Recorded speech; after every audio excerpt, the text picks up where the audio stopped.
Alhamdulillah Alhamdulillahilladzi ahalla alaina hilalun wa abdar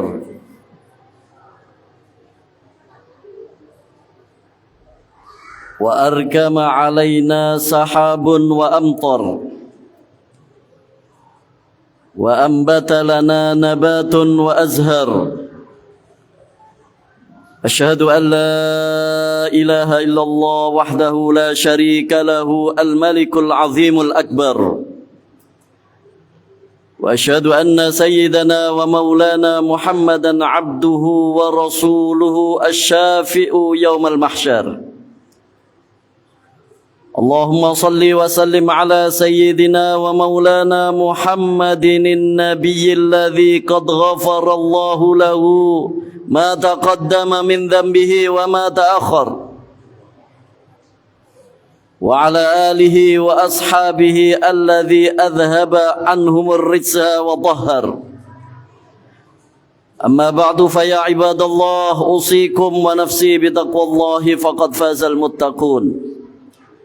فقد قال الله تعالى في كتابه الكريم: أعوذ بالله من الشيطان الرجيم بسم الله الرحمن الرحيم يا أيها الذين آمنوا اتقوا الله حق تقاته ولا تموتن إلا وأنتم مسلمون. وقال أيضا يا أيها الذين آمنوا اتقوا الله وقولوا قولا سديدا يصلح لكم أعمالكم ويغفر لكم ذنوبكم ومن يطع الله ورسوله فقد فاز فوزا عظيما. وقال نبينا وحبيبنا وشفيعنا وقرة أعيننا ومولانا محمد صلى الله عليه وسلم: اتق الله حيثما كنت واتبع السيئة الحسنة تمحها وخالق الناس بخلق حسن. صدق الله العظيم وصدق رسول الله الكريم ونحن على ذلك من الشاهدين والشاكرين والحمد لله رب العالمين. Ma'asyiral muslimin, jamaah salat Jumat yang dirahmati oleh Allah Subhanahu wa taala. Pada kesempatan siang hari ini marilah kita berkomitmen bersama-sama untuk senantiasa meningkatkan keimanan dan ketakwaan kita kepada Allah Subhanahu wa taala. Karena dengan takwa seseorang bisa mulia di sisi Allah Subhanahu wa taala. Seseorang bisa mulia di sisi Allah bukan karena banyak hartanya, bukan karena tinggi jabatannya, bukan karena bagus perawakannya, akan tetapi seseorang bisa mulia di sisi Allah hanya karena satu, yaitu karena dia bertakwa kepada Allah Subhanahu wa taala, sebagaimana difirmankan oleh Allah Subhanahu wa taala: inna akramakum indallahi atqakum.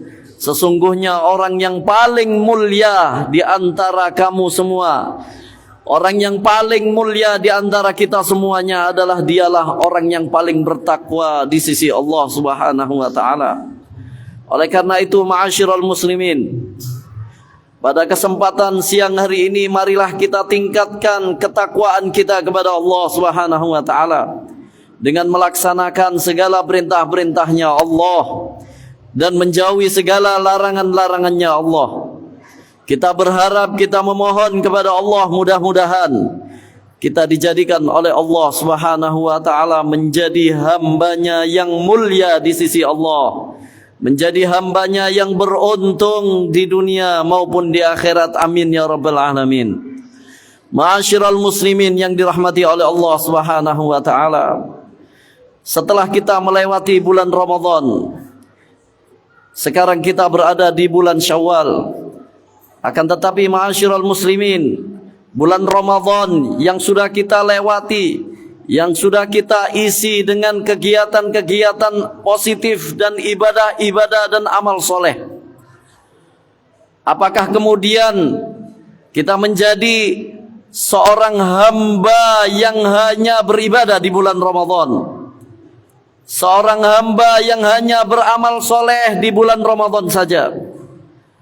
Tidak, ma'asyiral muslimin, akan tetapi Ramadan justru melatih kita, mengajarkan kita, mendidik kita untuk kita menjadi orang yang bertakwa di sisi Allah Subhanahu wa taala.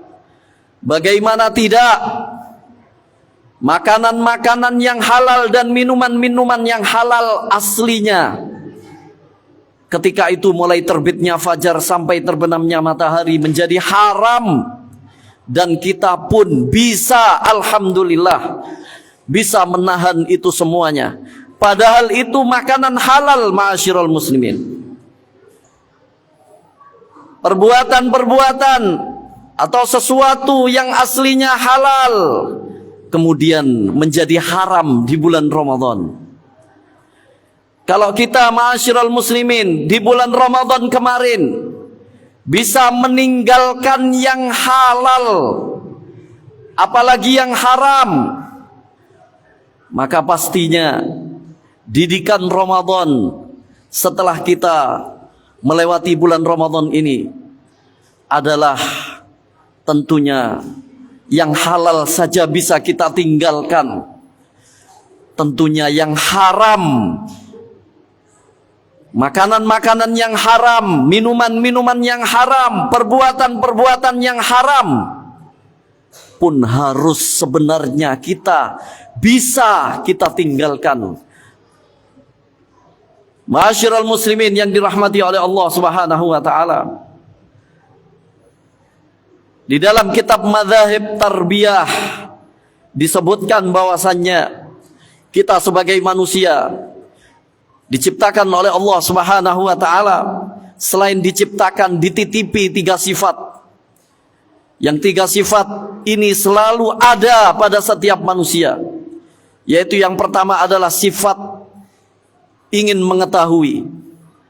Yang kedua adalah sifat amarah. Yang ketiga adalah sifat hawa nafsu, yang selalu ingin mengendalikan hawa nafsu kita.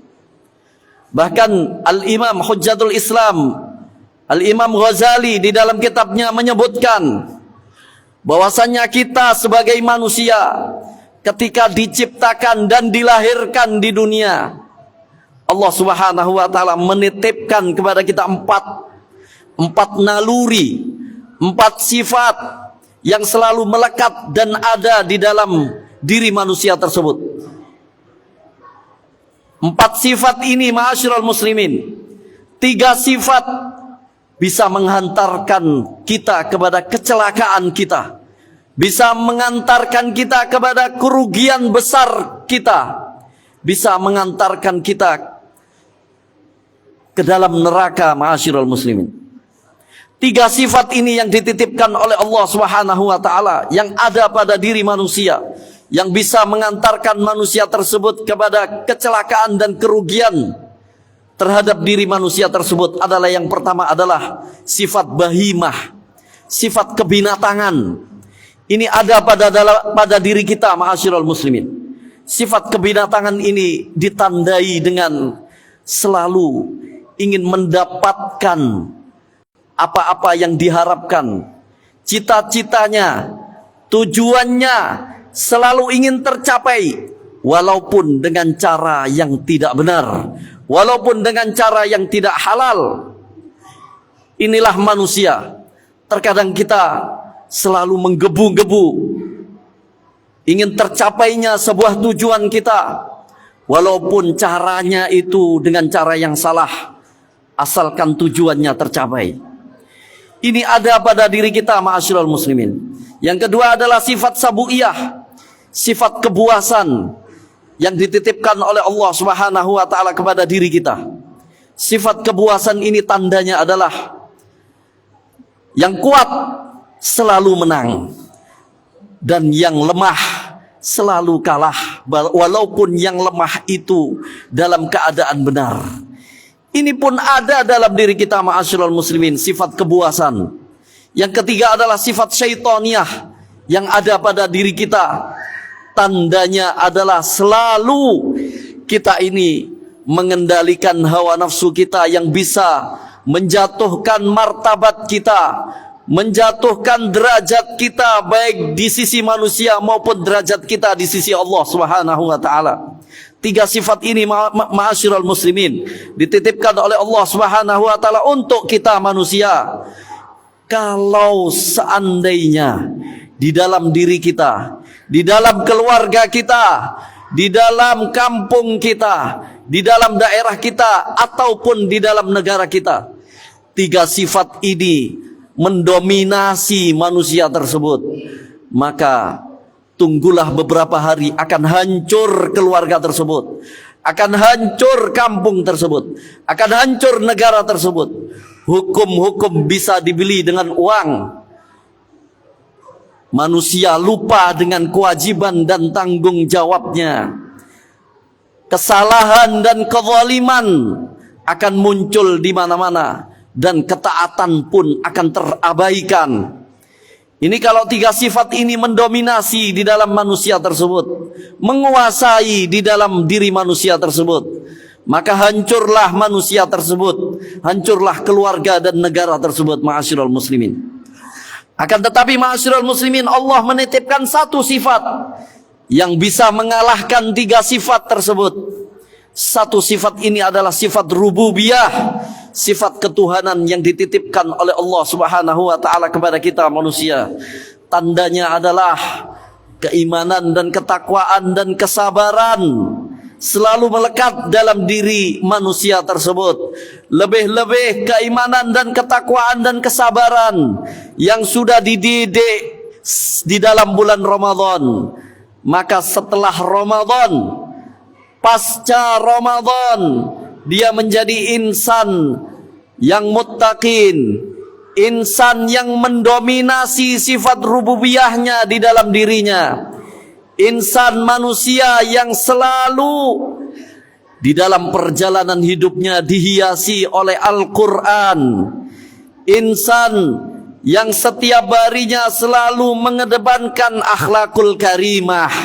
Setelah Ramadan, dia menjadi insan yang disifati oleh Allah Subhanahu wa taala di dalam Al-Quran, wal kadhiminal ghaidha wal 'afina 'anil nas wallahu yuhibbul muhsinin.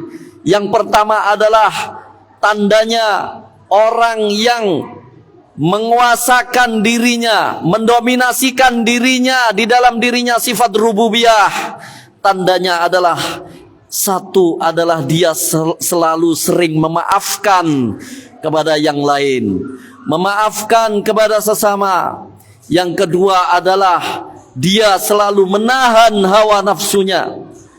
Kalau di dalam bulan Ramadan dia menahan yang halal, maka setelah Ramadan kita harus menahan yang haram. Kita harus menahan yang dilarang oleh Allah Subhanahu wa taala.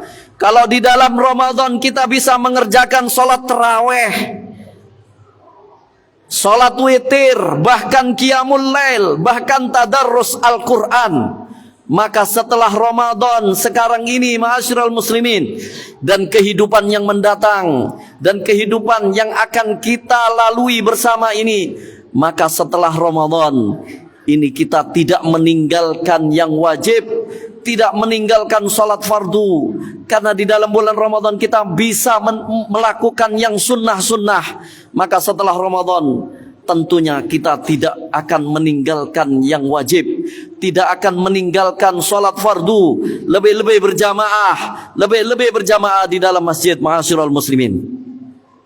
Inilah ma'asyiral muslimin, kalau kita menangkan di dalam diri kita 1 sifat, akan mengalahkan 3 sifat yang mengantarkan kita kepada kerugian kita, ma'asyiral muslimin. Ma'asyiral muslimin yang dirahmati oleh Allah Subhanahu wa taala, mengutip daripada perkataan salah satu ulama besar, tanda daripada manusia seseorang, tanda ketika amal ibadah di bulan Ramadannya diterima oleh Allah Subhanahu wa taala adalah tandanya dia pasca Ramadan takwanya, imannya semakin meningkat, silaturrahimnya selalu dihubungkan dan dijalankan. Berbakti kepada kedua orang tuanya meningkat, sedekahnya bertambah dan meningkat, perbuatan-perbuatan baik-baiknya dan amalan-amalan solehnya menjadi meningkat dan bertambah, dan selalu dia istiqomah. Itu tandanya dia manusia yang diterima amal perbuatannya di dalam bulan Ramadan. Lebih-lebih tandanya dia sudah mendapatkan Lailatul Qadar. Amin ya rabbal alamin. Mudah-mudahan Ramadan yang sudah kita lewati dengan amal-amal soleh dan ibadah, mudah-mudahan diterima oleh Allah Subhanahu wa taala, dan mudah-mudahan Allah menjadikan kita menjadi orang yang sukses, orang yang berhasil, orang yang beruntung setelah melewati di dalam bulan Ramadan ini. Dan kita lalui kehidupan setelah Ramadan ini, kita lalui dengan amal-amal soleh, dengan ibadah-ibadah yang tekun, meninggalkan segala larangannya Allah dan menjauhi segala apa yang diharamkan oleh Allah Subhanahu wa taala, dan selalu melaksanakan apa-apa yang diperintahkan oleh Allah Subhanahu wa taala. Amin ya rabbal alamin. A'udzu billahi minasyaitonir rajim. Bismillahirrahmanirrahim. Wal 'asri innal insana lafi khusrin illa alladzina amanu wa 'amilus solihati wa tawasaw bil haqqi wa tawasaw bis sabr. Barakallahu li wa lakum fil Qur'anil 'azim wa nafa'ani wa iyyakum minal ayati wadh-dhikril hakim wa تقبل مني ومنكم تلاوته إنه هو السميع العليم. أقول قولي هذا وأستغفر الله لي ولكم ولوالدي ولسائر المسلمين والمسلمات والمؤمنين والمؤمنات فاستغفروه إنه هو الغفور الرحيم. اللهم صل وسلم على سيدنا محمد وعلى آل سيدنا محمد.